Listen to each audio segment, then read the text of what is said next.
ভারত থেকে শেখ হাসিনার বিশেষ বক্তব্য বাংলাদেশের জনগণের উদ্দেশ্যে। ভারত থেকে শেখ হাসিনার বিশেষ বার্তা বাংলাদেশের জন্য। শুনুন তিনি কি বলছেন। থাকুন নিউজ ত্রিপুরা ওয়ান চ্যানেলের সাথে।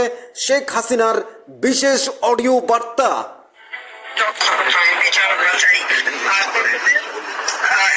আমি আবার বললাম যে আমাদের আইন রক্ষাকারী সংস্থাকে সব রকম সহযোগিতা করবেন। আপনার এই নাম্বারটা আমার আপনাকে সেভ করে রেখে নাম্বারটা আমার জাহাঙ্গীর। আচ্ছা আচ্ছা আচ্ছা ঠিক আছে, আপনি ঘাবড়াইয়েন না, আমরা আছি শক্ত। না, আপনি ঘাবড়াই না, আমরা লড়াই করি। জয় বাংলা। আগে ভাবলাম নাই আমি আর ইতিমধ্যে সমস্ত ঘটনার পরে যে কতবার শুনেছে আমাদের পুলিশ মাইনে ঝুলাই রেখে দেয়, আমাদের কর্মী মাইনে হাসপাতালে চিকিৎসা করতে গেলে তাকে টাইনে এনে ঝুলাই গুলি করে মারে, পুলিশের পিঠায় পিঠায় পিঠা পিঠা মারা, ওই রকম বিভৎস ঘটনা কে দেখছে? আর প্রথমে আমি দেখলাম মনে হলো পুলিশ খুব গুলি করতে ছলে গুলি হতো, সেটা তো দেখা যাচ্ছে সব পুলিশ এবং খুব কাছে থেকে পাওয়া। তাহলে আবার বোরকা পরে ছেলেরা বোরকা পরে পেয়েছেন, আমিও এই সমস্ত জঘন্য কাজ এখানে হচ্ছে। তো যাই হোক, দেশটাকে নিয়ে যে একটা খেলার মানে যে ব্যস্ত পেয়ে যাচ্ছে, এই দেশে মানুষ রক্ত দিয়ে স্বাধীন করছে, তাদের মনে রাখা উচিত।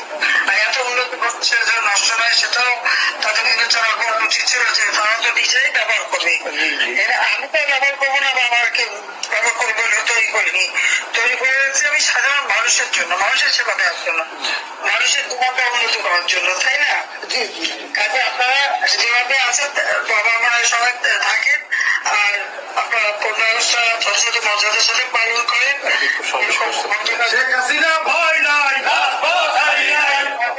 আছি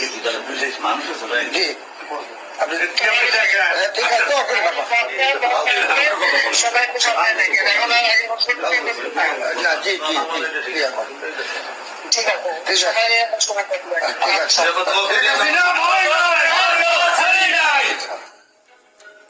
শুনলেন বাংলাদেশের প্রাক্তন প্রধানমন্ত্রী শেখ হাসিনার বক্তব্য বাংলাদেশের জনগণের উদ্দেশ্যে।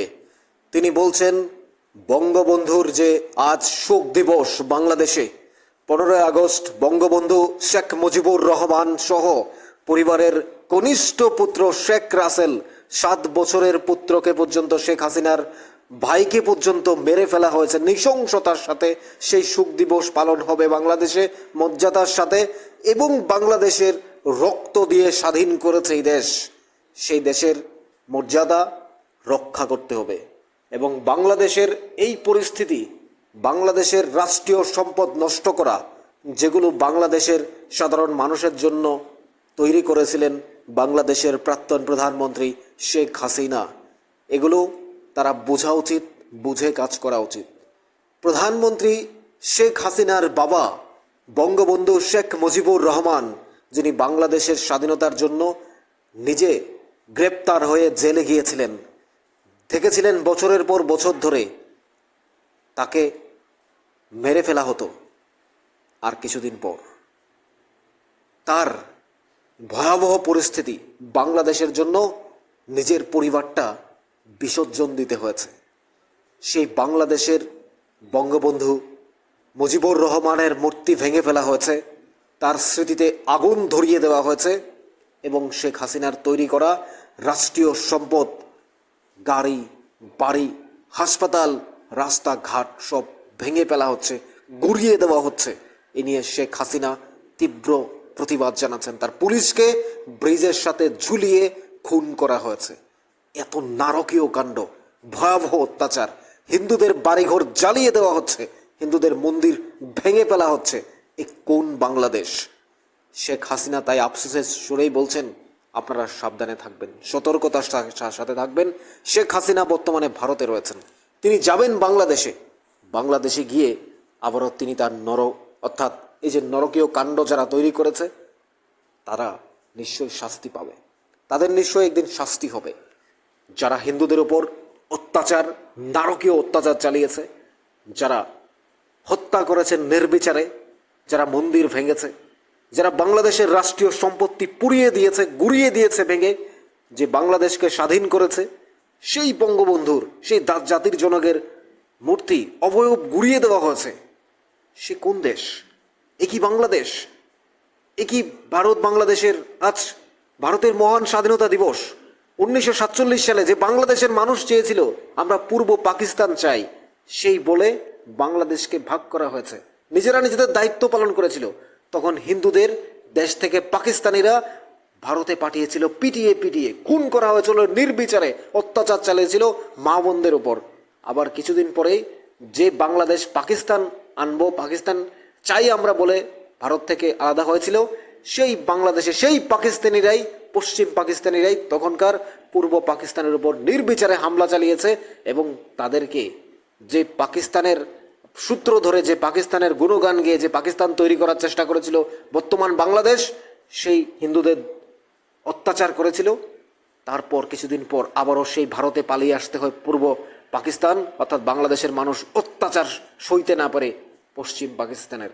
সেই বাংলাদেশকে স্বাধীন করেছে ভারতের ইন্দিরা গান্ধীর, মাননীয় ইন্দিরা গান্ধীর প্রধানমন্ত্রীর নেতৃত্বে বাংলাদেশকে সহযোগিতা করে স্বাধীন করেছে। সেই বাংলাদেশ আবারও সে 71 সালের ভয়াবহ পূর্ব পশ্চিম পাকিস্তানের অত্যাচারের ঠিক তদ্রূপ পরিস্থিতি তুলে ধরেছে। আজ শেখ হাসিনাকে ভারতে থাকতে হচ্ছে, একটা দেশের প্রধানমন্ত্রীকে অন্য দেশে আশ্রয় নিতে হয়েছে। অত্যন্ত লজ্জার এটা বাংলাদেশের অত্যাচারী, স্বৈরাচারী মানুষদের জন্য। কি করেছেন তিনি? কি অন্যায়! ভোটের মধ্য দিয়ে রাজনীতিতে হারাজিতা আছে। শেখ হাসিনা চাইলে তো এমনিতে ছেড়ে দিত তিনি। কেন তাকে দেশ থেকে পালিয়ে বাঁচতে হবে? দেশ থেকে তাকে সরিয়ে দিতে হবে? এ কোন বাংলাদেশ? আপনার কি মনে হয়? মাননীয় শেখ হাসিনা জননেত্রী, বাংলাদেশের প্রাক্তন প্রধানমন্ত্রী, তিনি বাংলাদেশের রাষ্ট্রীয় সম্পদ তৈরি করেছেন সাধারণ মানুষের জন্য, সেগুলো গুড়িয়ে দেওয়া হয়েছে, ভেঙে দেওয়া হয়েছে। কার লস হলো? হাজার হাজার লক্ষ লক্ষ কোটি টাকা। এই ছাত্র আন্দোলন, গণ আন্দোলন, জনতার আন্দোলন, পলিটিক্যাল রাজনীতির আন্দোলনে পৌঁছে গেছে শেষ পর্যন্ত। খুন, সন্ত্রাস, অত্যাচার। অন্তর্বর্তীকালীন সরকার থাকবে তো?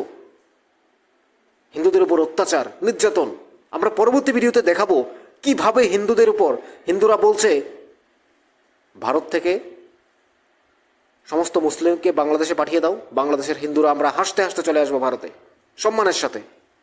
পরবর্তী ভিডিওতে আমরা আপনাদের দেখাবো, শোনাবো। থাকুন নিউজ ত্রিপুরা 1 চ্যানেলের সাথে। শেখ হাসিনার এই বক্তব্য আপনার কি মনে হয় জানাবেন কমেন্টস বক্সে।